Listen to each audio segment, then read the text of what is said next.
Love lives here. So it is so great to be with you this morning. This year here at Centers for Spiritual Living Worldwide, we're working with the theme of 2020 Spiritual Vision. And the month's theme, the September theme, is Facing Our Fear, or Facing the Fears. And today I'd like to talk with you about walking by faith. Walking by faith. So the complete phrase of that comes from 2 Corinthians, and it is walk by faith and not by sight. Walk by faith and not by sight. Now, that's really pretty straightforward. And what we are saying there with when we walk by faith and not by sight is that we are walking with the spiritual ideal. We're walking with the spiritual truth, the high idea. That is the way we are walking, the manner by which we are walking, and not by sight, not by appearances, not by the world of effect. That we keep our mind stayed on spirit, as we talked about this morning, or we sang already this morning. We keep our mind stayed on spirit. We keep our mind stayed on the high idea. We keep our mind stayed on spiritual truth, and we walk through life. We walk our path. We walk our journey. We walk this evolution together by walking by faith and not by sight, not by what may be attracting our attention, like my dog getting ready to go chase the squirrel. That we are not walking by the sight of appearances of disharmony or dissolution or upset, right? Or disappointment. That we are not walking by the sight of appearances, but that we are keeping our mind stayed on spirit. We are keeping our mind and we are walking by faith. We are walking by faith. So what is this faith then that we are walking by? Because, okay, you can have, I don't know, faith in your mom, faith in your dog, faith in a book, faith in a song, faith in an idea, right? But when we look at having a faith in something, then what we are doing is we're externalizing that faith, that we are placing our faith in an object. We are placing our faith in the realm of effect. We are placing our faith in the temporal realm, if you will, or as Joel Goldsmith would call it, the human scene. We're placing our faith in something, a thing. Whether it's an idea, a person, place, or thing, but there's still something that we are placing. And so it is an externalization then of faith. But the faith that we're talking about this morning when we're walking by faith is the faith of God. The faith of God, not a faith in God, not a faith in something, but a faith of. Because God doesn't know anything other than wholeness, perfection, truth, love, beauty, peace, harmony, order. So God itself doesn't need to have faith because God always is. It is the changeless. It is the eternal, ever expressing itself. It is the infinite self-expression manifesting itself in, through, and as each one of us. So when we talk about having the faith of God, where we find that faith, where we recognize that faith, is we recognize that within. And we recognize that faith of God, the faith of God, the faith itself is something that we already are. We can't be it. We can't be anything else but that. We can't be anything else but love. We can't be anything else but peace, but joy, but harmony, but the divine itself. Because in the beginning, there was God, and God is all that there is. Therefore, we too have to be that. That I am, that I am. And that I am is faith. It is a full knowing. It is a full awareness. It is a full embodiment and awareness of divinity itself. That is the faith that we are talking about when we're talking about I walk by faith and not by sight. Does that make sense so far? I hope so. All right? That we're walking by faith and not by sight. So, theologian Paul Tillich said this: faith consists in being vitally concerned with that which is ultimate. Faith consists in being vitally concerned with that which is ultimate. So a faith in something, a faith in a book, a faith in a song, a faith in a tradition, a faith in something is not the faith that we're talking about, because those things are temporal. Those things aren't the ultimate. So that is a misplaced faith. It is a faith that can be shaken. It is a faith that can be diminished, if you will. It is a faith that has been placed in something rather than a faith of the ultimate. So faith consists in being vitally concerned with that which is ultimate. So it is a faith of the ultimate that we're talking about here this morning. So a little story for you. There's a gentleman who has had a great feast and shared his wealth and shared his riches, and he sends his friends to return to the other shore of a sea via a boat.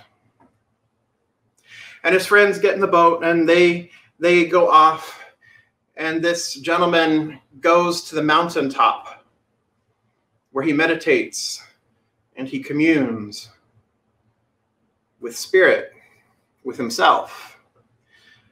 And from there, he sees the boat getting tossed in the water and his friends getting buffeted about.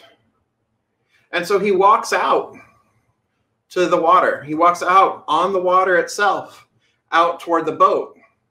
And his friends are like, yo, is that you? Who is that you? Is this a ghost? And he says, no, it is I. And his friend, we'll call him Peter, says, you know, you're standing out there in the water in all of this. And the gentleman invites Peter to come to him and says, you know, and so Peter says, you know, if it's you, command me to come to you. Command me to come to you. And so the gentleman, who I'm sure you figured out is Yeshua, says, come. And Peter steps out of the boat and walks across the water toward Yeshua. And he's walking across the water, just walking, striding across the water.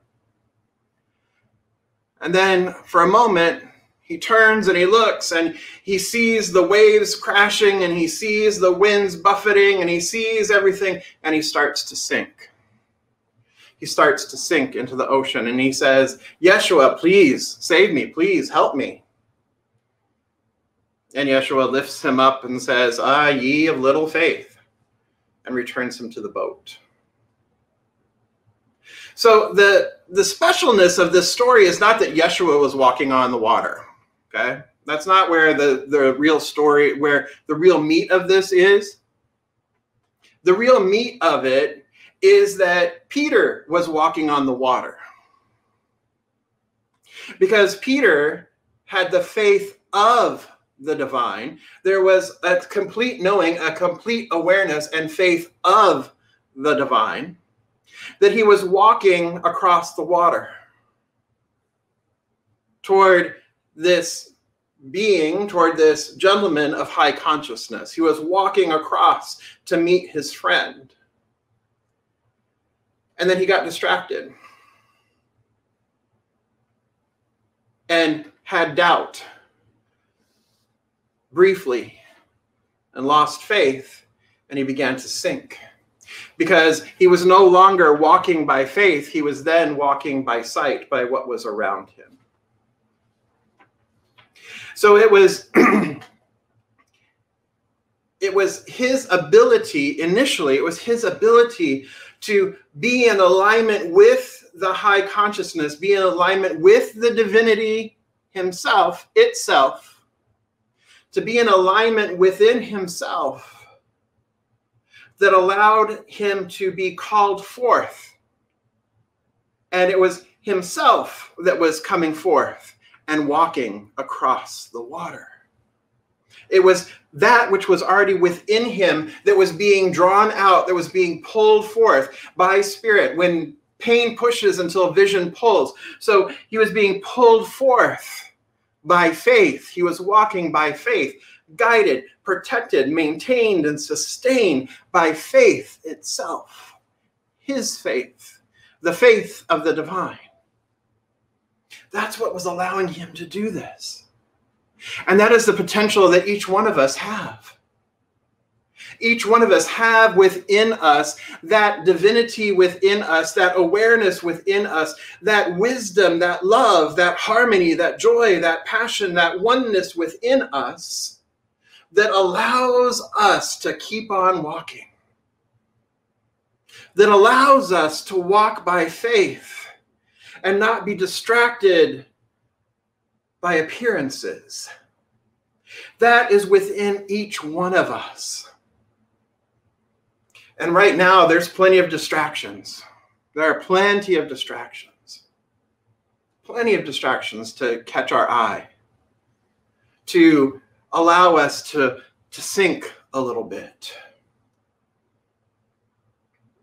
I was thinking on Friday.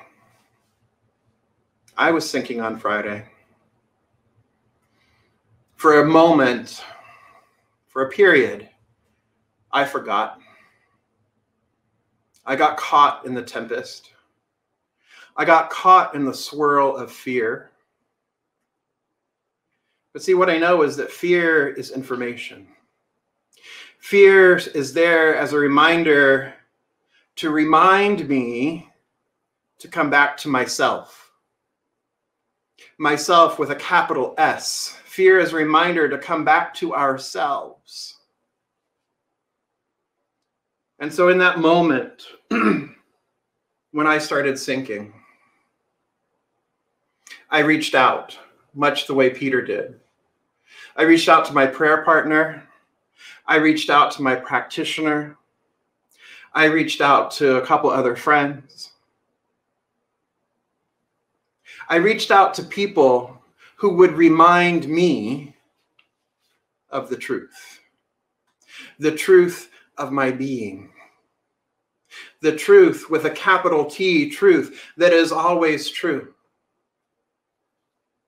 That Spirit is right where I am, Spirit is right where you are, always and in all ways.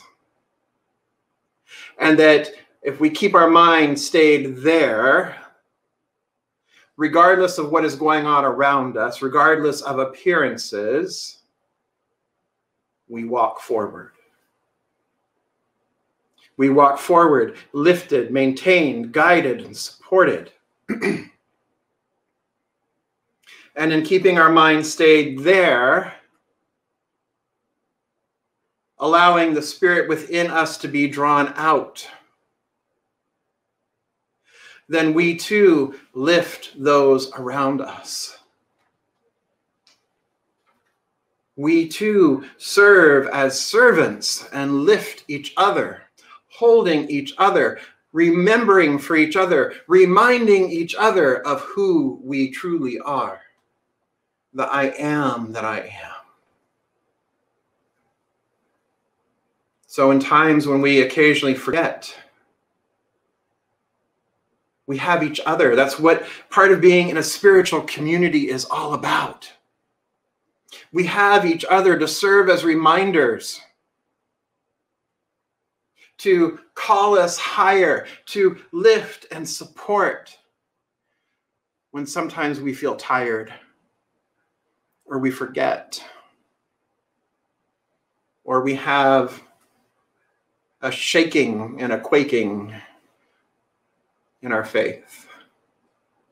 The fear is an invitation to bring ourselves back and remember the faith that we are.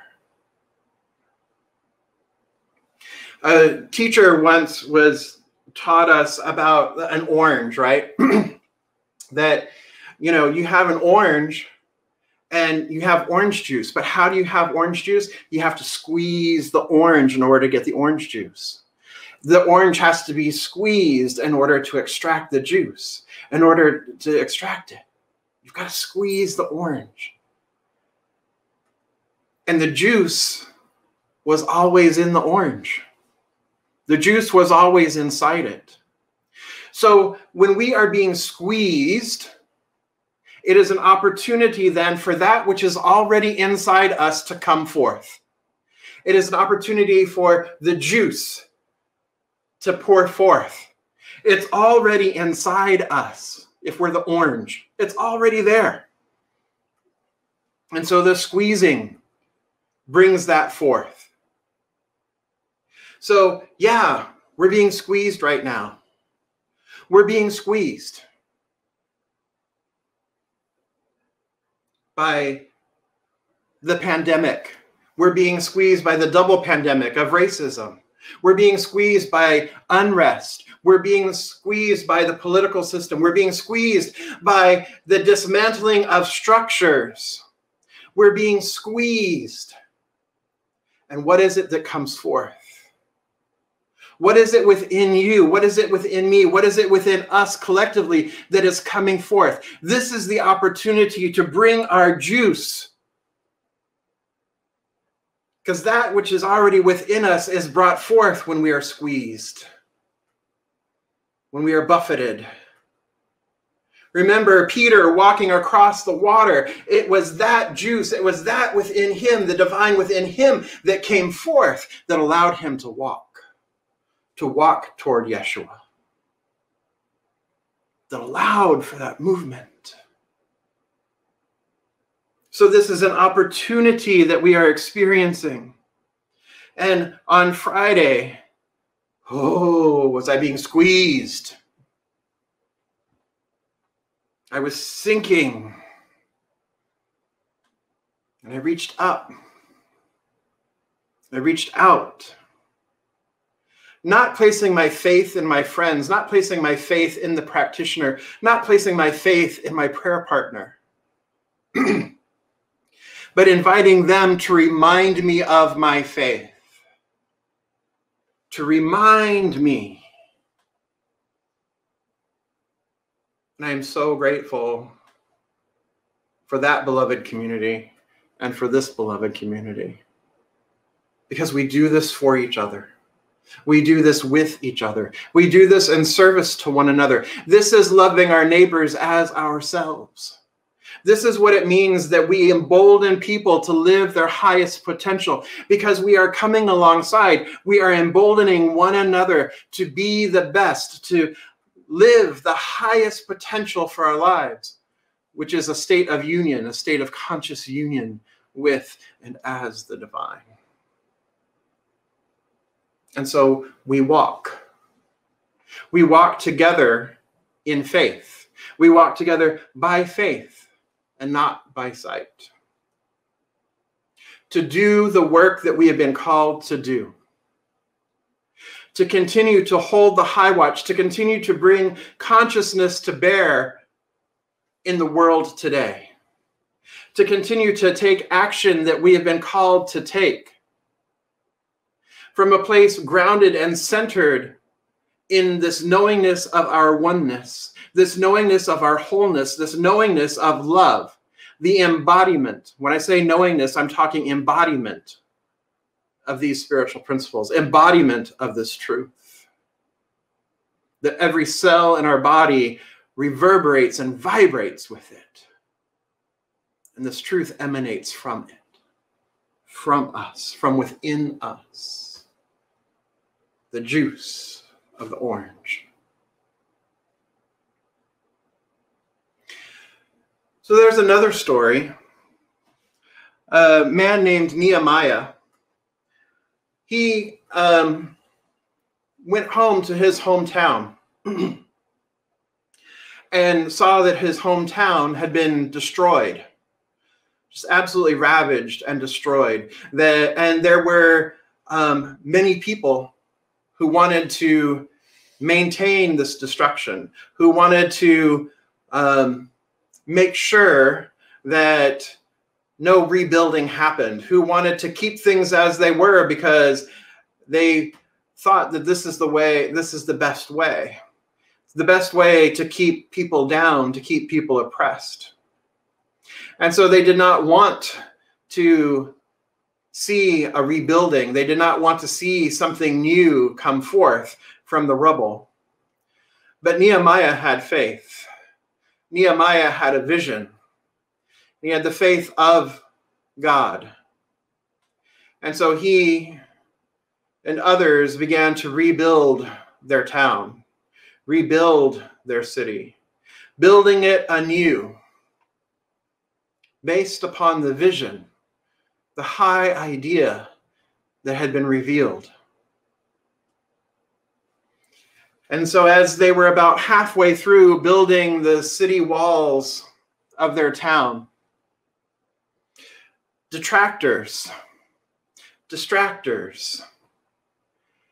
came and tried to convince them that what they were doing was wrong, that people were going to see it, that they were trying to rebel against the status quo, that great government powers would come down, that the king would come down and destroy them again. Tried to manipulate them, tried to make them believe, tried to make Nehemiah believe that he would be killed, he would be murdered. Tried to make them believe that there was no way that this was possible. And they invited him down off the wall to come and have a conversation so they could try to poison his mind to get him to stop, to get them to bend to their will. And Nehemiah said, I am doing a great work and I cannot come down. I am doing a great work and I cannot come down. 4 times they came to him. Nehemiah, come on down. Let's have a chat. And each time Nehemiah responded, I am doing a great work and I cannot come down. I am doing a great work and I cannot come down. And they completed the wall. They completed rebuilding the town, his hometown. And many more gathered and came in. And those who had been detractors, those who had been fighting against it, fell away. Why? Because Nehemiah had a vision.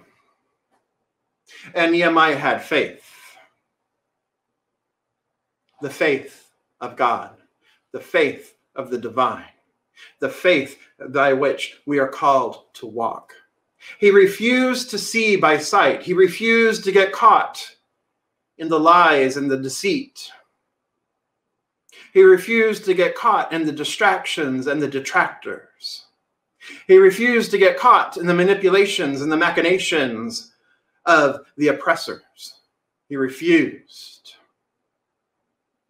I am doing a great work and I cannot come down. And so, my beloveds, this day, we are called in this time, in 2020, in this place, in this moment, we are called. There is a spiritual mandate. We are called to live by vision and walk by faith. We are doing a great work and we cannot come down. And so it is. And so, my beloveds, let's come together in consciousness.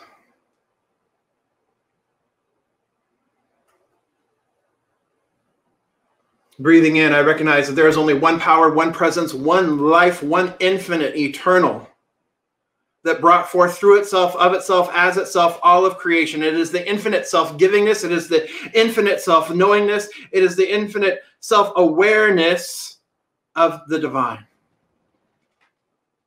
that makes itself known in, through, and as each person, each place, each thing. I know that it is love. It is a love intelligence. It is a divine order that set the stars in motion, that set the suns of the universe in motion. I know that it is a divine order and harmony and equanimity that maintains and sustains its beloved creation, that withholds nothing from it. I know that I know that I know that there is only this one power. There are not two. There is no other standing opposed to the one. There can only be the one. And so therefore I know that I am that I am. That I walk by faith. The faith of the divine, the complete and total knowingness, the awareness of my conscious union with and as spirit itself. That faith is the very essence of my being. Love is the very essence of my being. It is the totality of who I am. And as I know that this is true of me, I know that this is true of everyone present. I know that this is true of all of life, all of creation. Each and every one is an individualized expression of this one life, a divine emanation and impartation of this one life in form. And so I speak my word here and now for this beloved community, Riverside Center for Spiritual Living, knowing that we walk by faith and not by sight. We do not give in to the appearances.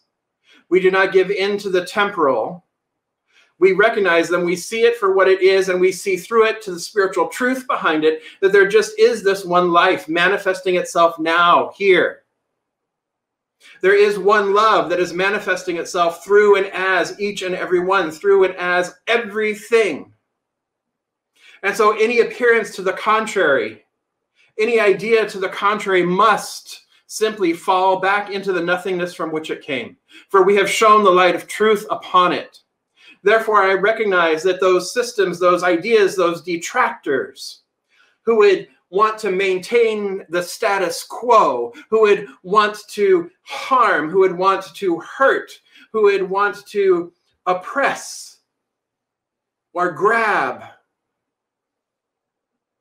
that this is a misappropriation, this is a misalignment with spirit, is it a misuse of principle?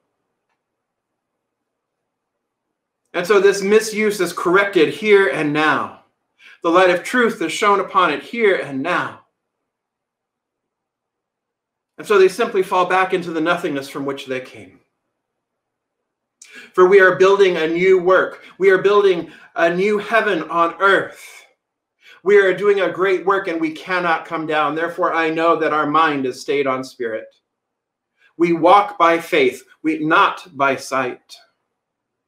And as we walk by faith, that which is around us, that which surrounds us, that which appears around us must transform, must be transmuted into its true essence, an expression of its true essence, which is love, which is wholeness, which is oneness, which is perfection. It must be so. And so this day we step out of the boat in complete faith and we walk. We build. We do a great work and we do not come down. And so I give thanks for this revelation. I give thanks for this truth. I give thanks for the faith and knowing it is so. I release this word into the law with complete trust, with complete knowing, the complete embodiment of truth. I let it be, and together we affirm, and so it is.